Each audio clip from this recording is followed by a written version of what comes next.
And like what you were saying about like some Pokemon don't get brought, one of my favorite examples for that is in Season 4 of the GBA, Miguel brought Doublade in Week 1. It did not get brought in Week 2 through 9, or in Playoffs Week 2. But he brought it in the Championship, and we all know what happened in the Championship with Doublade. Yeah, it's taunting, isn't it? Oh yes, it is very taunting. And it's one of those things where it's just like Joey Pokeaim, who I've gotten to know relatively well over the last couple weeks or so, which is really nice because he's a phenomenally nice guy.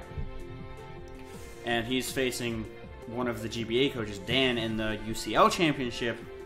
One of the things that he says in his team building videos is you can't build for 11 out of 12 Mons. Because if they bring that 12th Mon and you don't have an answer for it, it will tear you apart. Yep. You have to build for 12 out of 12 Mons. You have to have an answer for everything. And if you don't, you will get torn apart. And that is very true advice. And that's one of the reasons why I personally don't like playing in the OU tier and Smogon format. Because it's like, there are too many things that you have to prepare for that you literally cannot have an answer for everything. You just can't. Because people will bring the weirdest things you have ever seen, which is why I actually love the GBA format, because it encourages creativity. In Standard League format, you will never see a Mamoswine that is using a special attacking move. But in the GBA format, that can be a dangerous thing. If your opponent has a Quagsire or a Gastrodon, Mamoswine gets Freeze Dry. And if that's the only Mon, and if you don't have any Grass Stab on your team, guess what? Freeze Dry does more than Hidden Power Grass. And Freeze Dry will tear those things apart. In my league, I have a Piloswine that will one-shot Quagsire with Freeze Dry. That's a Piloswine. And it's one of those things where it's like you really need to pay attention to the format. The format is so incredibly different between Standard League format play and the GBA format, and that is why I was so drawn to the GBA, because I don't like Smogon OU in Oris, because I think there's too much. It's too stimulating. I can't handle it. And then I saw the GBA format, and I'm like, 11 Mons? I only have to pay attention to 11? I'm down.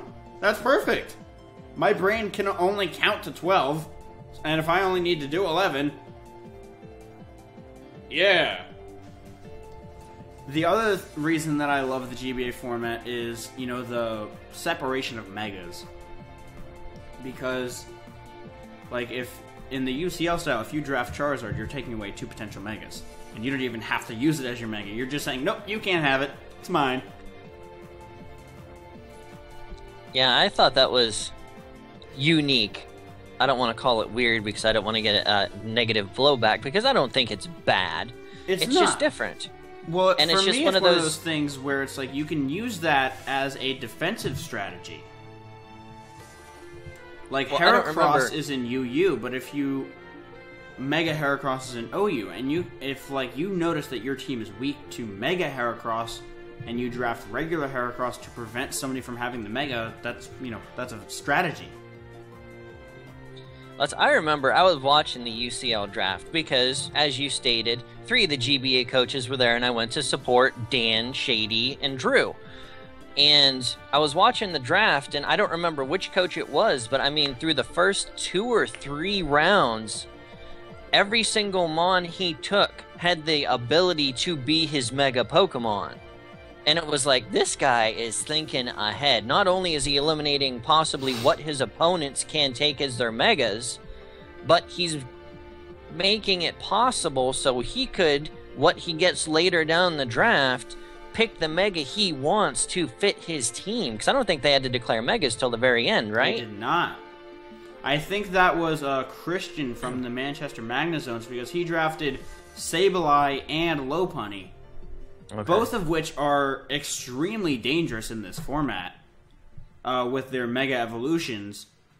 And All I was thinking is, that's really smart, because you're saying you can't have Mega Sableye and you can't have Mega Lopunny, and those were the two champion Megas in Season 4 of the GBA, and there is no argument about that. Those two did more work than any other Mega, with the possible exception of Mega Pinsir, which Shady picked up really quickly because he saw what that thing did with the Winnipeg Aqua Jets, and how that thing just tore through. Oh my lord. Yeah, I'm not looking forward to having to see that twice this season against Gym Leader Geo, who's in my division.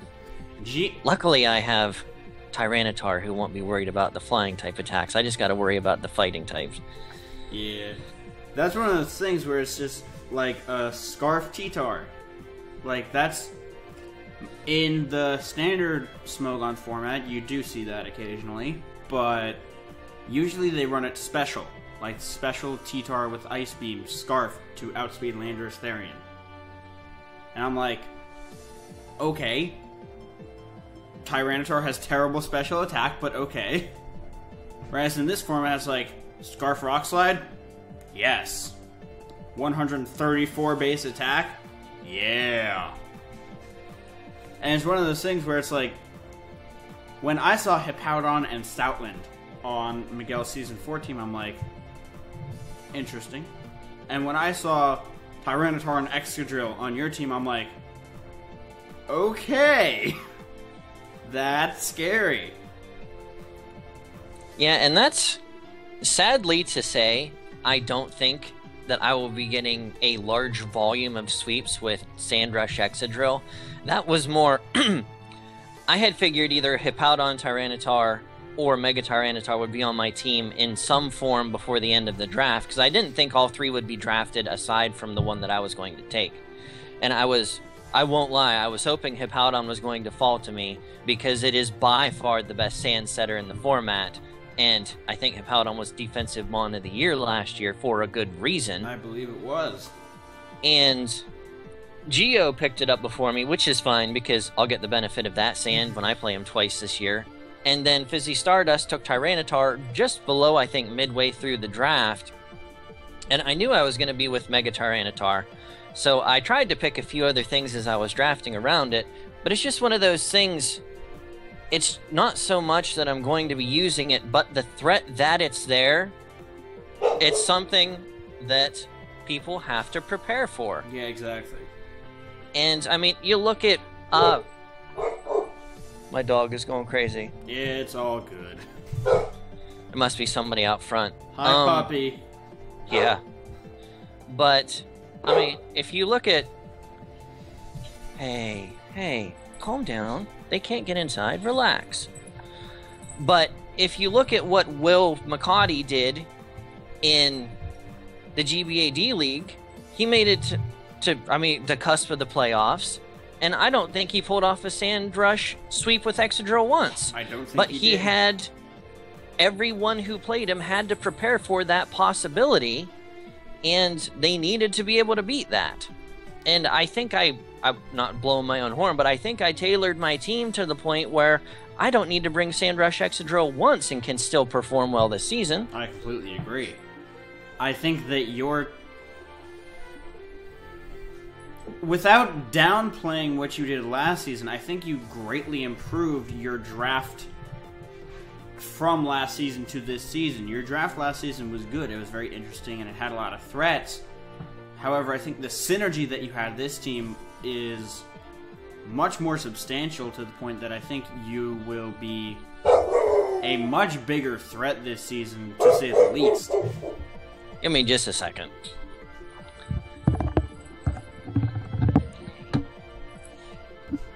Sorry about that. It's all good. That's actually a good place where I can cut this thing in half.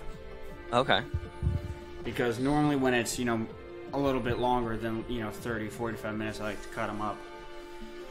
So that'll be like, I'll be able to say, like, yeah, at that moment, Top got sucked into Narnia, and he came back like 3 hours later. Yeah. Fighting off the bad guys with the dog. Yep. The dog ate Aslan.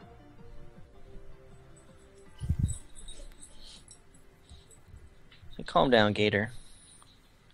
I don't know what he's going crazy about. I went and looked. There ain't anybody outside. But as for your channel, first and foremost is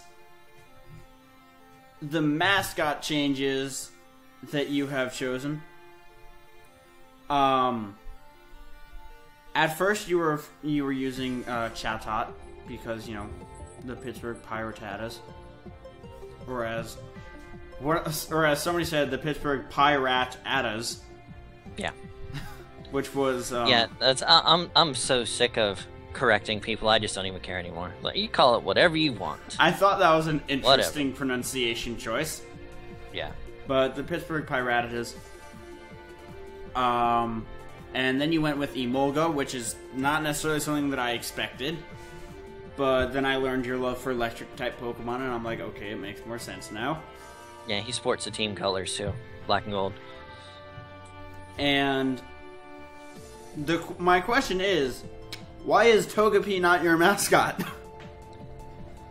Oh, that was one of those things I kind of left mascot. I mean, it was never officially my mascot. It was just the avatar I had, and it was what I had had forever. And it was just one of those things that kind of followed me through all of my channels.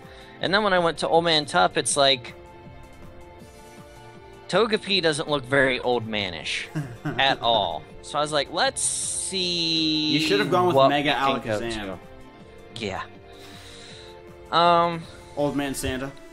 It's just one of those things. I don't have a favorite Pokemon. And it's just, I've always struggled. Someone's like, what's your favorite Pokemon? We'll make that it. Well, my favorite Pokemon changes with my underwear. So, I mean, granted, that's only once a month. But it's just one of those things. I've never had a staple favorite Pokemon. I have favorite Pokemon from every generation. I have favorite Pokemon of every type. But if I was to say, this is the one that's my favorite, I mean, even if you had followed through my channels, it had changed.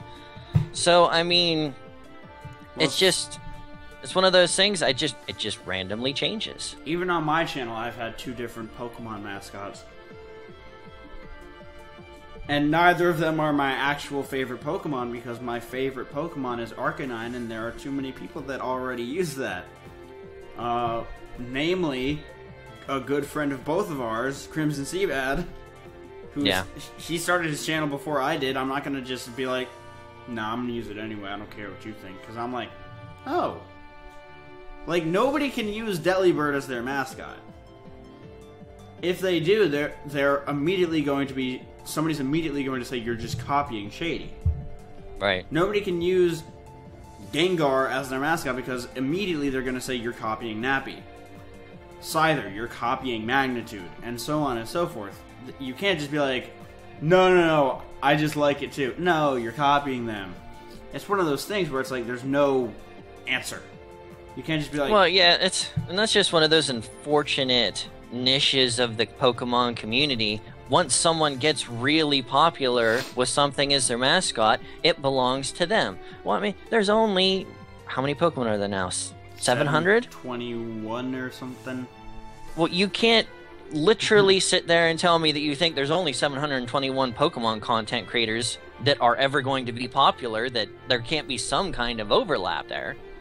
I know I could probably find 100 different Pokemon content creators with 100 different mascots pretty quick. Like, I could probably do it in a matter of minutes with the internet. And people are just like, well, even add Mega Evolutions to that, you're still only sitting around, I think, like 760 or something like that. I think there's around 40 Mega Evolutions or something like that. And it's just like, there's only so much you can do. Right. And for me, it's like, if people have a favorite Pokemon, obviously you can use that, but to the same extent, if you're going to be putting out more than just Pokemon content, you might want to have some other stuff on there. Granted, that is my personal opinion, but it's one of those things. Right. I should probably start drinking coffee myself. But I don't drink coffee. Yeah. Yeah. Say coffee is good for you. Till you put creamer in it, it's calorie free. It's a dietary item. It is. It is caffeine and water and flavor and whatnot. One of the things that I definitely want to ask you about is Tup and Tori's Excellent Adventure. Because that was... I probably watched that 3 or 4 times because it was just the best. Not only was it really nice to see you and your daughter having fun, but it looked like she didn't even realize she was on camera. And some of the reactions that she had were absolutely priceless. And I'm just curious, when are we getting more of that? We're working on figuring out what she wants to do, because being introduced to you through YouTube, through the videos we've done together, she's asked to start watching other content creators. And I mean, there's unfortunately a select few in the Pokemon community that I can let her watch because I'm not comfortable with my children with inappropriate language. Well, so I mean, there's Shady and Dan right off the bat. I mean, Dan is obviously her favorite streamer, and Shady is more or less, aside from the scary stuff he does, her favorite content creator. And so I had to go, and on YouTube it's surprisingly hard to find things that are kid friendly that are even child related. Yeah. And one thing that I stumbled across, and sometimes I wish I hadn't, was this girl named Cookie Swirl C. And she does these, I don't want to say like toy openings, but she has all these toys and gets new stuff, and everything she does is kid related and fun and child friendly that I'm comfortable with my children watching. Well, she does like little skits with like My Littlest Pet Shops and My Little Ponies, and like does little, I backs out stuff with all these little toys. And my oldest daughter, we have half the toys that Cookie Swirl C does, and the ones we don't, they want to get, because she wants to start doing her own thing and making these little videos, which I'm all for. I think that inspires creativity. It inspires, for the lack of a better term, good work ethic if she wants to do this and see it through to the end. So I'm all for it. It's just trying to get all the ducks in a row to get her to realize how hard it is to, even though she's just playing with her toys, how hard it is to ultimately put a video on YouTube from beginning to end. And granted, I'd be doing half of the hard work for her, but it's just one of those things. I don't want to tell her to start doing something if I think it's going to overwhelm her and stress her out on top of the stuff she already has to deal with from school. So we're slowly working towards that. I got one of my old cameras that I used to record with, and we're trying to figure out something we can do there. But she did beat X, and it was one of those things that she beat it. It was inopportune because I was having the hardest, going through some of the worst stuff with my hip at the time, so I couldn't sit down and record. And it's just one of those things where life kind of constantly kept getting in the way. But she's constantly asking to be in the videos, and it was just, since my surgery, I haven't had a lot of time to put up, for the lack of a better term, unique content that wasn't me sitting in front of the computer and jumping on Showdown for a little bit. So that will probably start back up when my regular uploads do, though. You mean the Thunderdome? Yeah, the Thunderdome. The Thunderdome. When I saw the name for that, I'm like, oh god, this is perfect. Yeah. I'm like, Tup's Thunderdome. This is going to be special. And it was, because immediately you're like, welcome to the Thunderdome, and I'm like, yes, I am in the Thunderdome. Yeah, I really need to stop being lazy and start uploading on a regular basis again, but I figured once the GBA starts, I'll have to put some filler videos in there, so it should be starting back up soon. Yep, Sunday to be precise, if not counting the team builder.